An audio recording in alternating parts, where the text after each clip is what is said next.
Now, I know that buying bike parts from AliExpress is not for the faint-hearted. Believe me, I know. But you know what? If you're prepared to do a little bit of research and take a little bit of risk, then you can really pick up some bargains, save a lot of money, and end up with some fantastic bike parts. Today, I want to share with you some top tips for buying bike parts from AliExpress. Roll VT.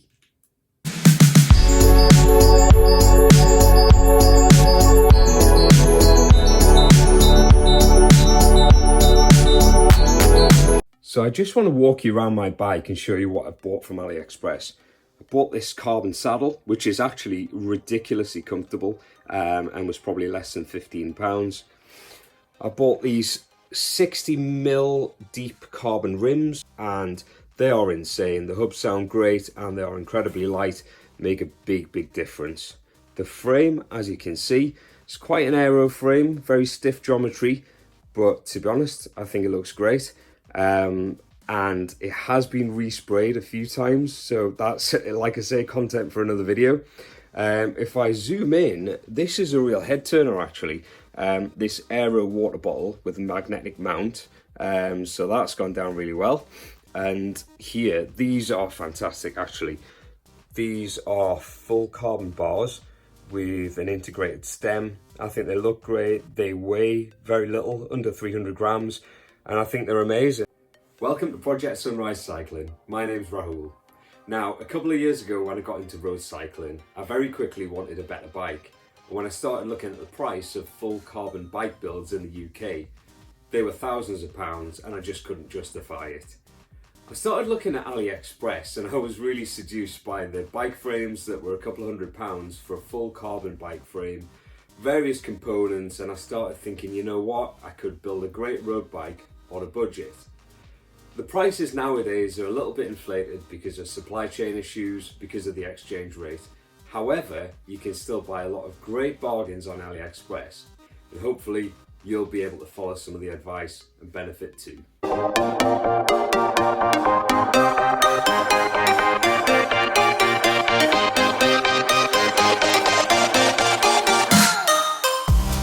So my first piece of advice is to do your research. So when you log on to AliExpress, you'll be able to click on various different products and you'll be able to see how many times that product's been ordered.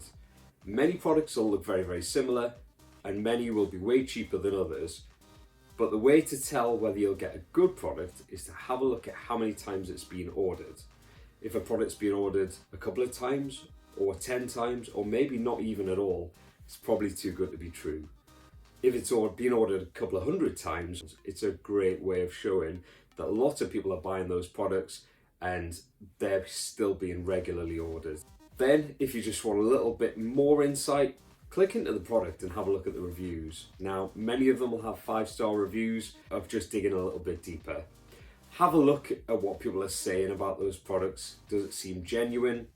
Mainly look at reviews that have pictures. Have a look for whether there are unboxing pictures, whether the product has been properly packaged and protected in delivery, and have a look at what the product looks like in the flesh. You know, some of these pictures on the website will be very different to the product you receive. So just do all of the research that you can. Now, I bought a couple of higher price items from AliExpress. I bought a full carbon road bike frame and I bought a set of carbon wheels. Now, with the carbon bike frame, I didn't really do that much research and I learned a lot from that. But with the wheels, I pretty much knew what I wanted, but a really surefire way of knowing whether you're going to get a quality product is to ask the seller a few questions before you make the purchase. Now, even if you know the answer to those questions, it's still a great idea to ask the seller. It'll show whether they understand the question and whether they can basically ship the item that you want. It'll also help you understand whether there's a language barrier. With a lot of sellers on AliExpress, the English can be difficult to understand, communication can be challenging. So if you're spending a few £100s on an item, it's really worth looking for a seller that can communicate well and answer your questions. Guys, I just want to take a minute to say thanks for getting this far into the video. If you like the content, then please hit the like button and take a second to subscribe to the channel. And if you want to see some amazing bike pictures and just general cycling related content, Then flip over to Instagram where you'll find my page at Project Sunrise Cycling. Now let's get back to AliExpress bike parts. Now I've done tons of research over the years on AliExpress and I've watched loads of YouTube videos, and what I've learned is to try and stay away from products that have multiple parts. Things like drivetrain components, full group sets, shifters, things like that. The main body of the product or component may be absolutely fine, but it could fail because a screw or a washer or something within that component is substandard or made of poor quality.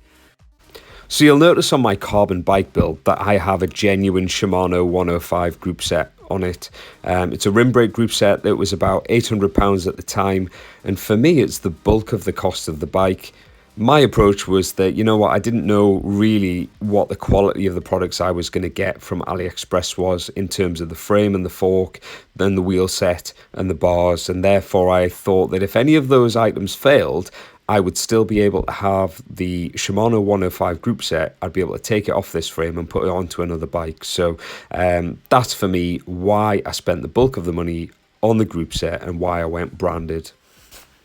Now, I want to talk a little bit about the bike frame that I ordered. So I paid £250 delivered to the UK for a full carbon bike frame that weighed under 2 kilograms, including the forks. And it took, I reckon, a couple of months for the item to be even shipped.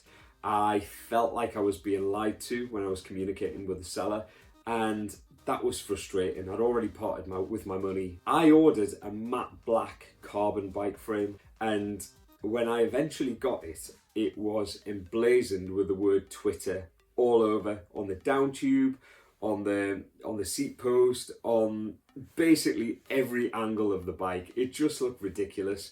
And it prompted me to think, right, how am I going to get around this? And from there I learned how to spray bike frames, and that's a subject for another video. So one thing to be mindful of is, earlier this year I snapped my rear derailleur hanger and I couldn't get another one in the UK that fit my bike frame. So be mindful of that. I was, I reckon, about 6 weeks without being able to ride my road bike, and that was hugely frustrating, especially if you're training for an event. It's something to factor in. If you're going to buy a bike frame from AliExpress that's a generic frame, it may be worth thinking about ordering extra derailleur hangers, extra headsets. And the other thing I'd say is check your measurements. Right, I'm totally waffling on here in the video, but what I'm trying to say is that not every manufacturer in China will put that quality control process in place so that you can be sure that all of your components will fit onto it. Things like press fit bottom brackets or seat posts. So if you have any doubts about the measurements, just look in the description, look in the details, check your measurements against a reference point on the internet around standard fittings and standard measurements. And then if you're still unsure, contact the seller.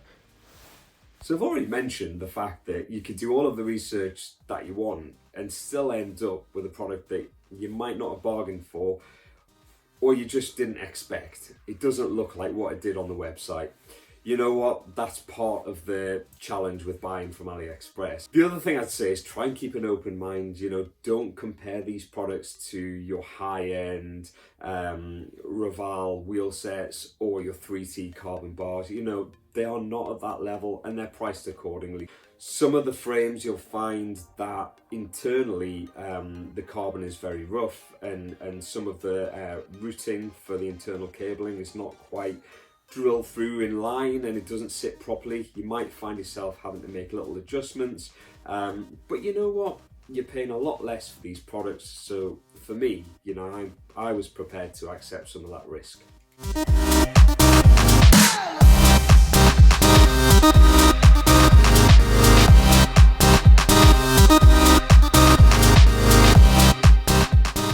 You know what? AliExpress comes in for a lot of criticism, but if it wasn't for me buying that £250 carbon bike frame, I would have never taught myself how to build a bike. I wouldn't have got as much into road cycling, and I certainly wouldn't have learned how to spray frames. I really enjoy tinkering with bikes as much as I enjoy riding them, and for me, AliExpress was the gateway into riding a better bike and enjoying my cycling even more. So I hope you've enjoyed this video, and I hope some of what I've shared today can help you out too. Thanks for watching.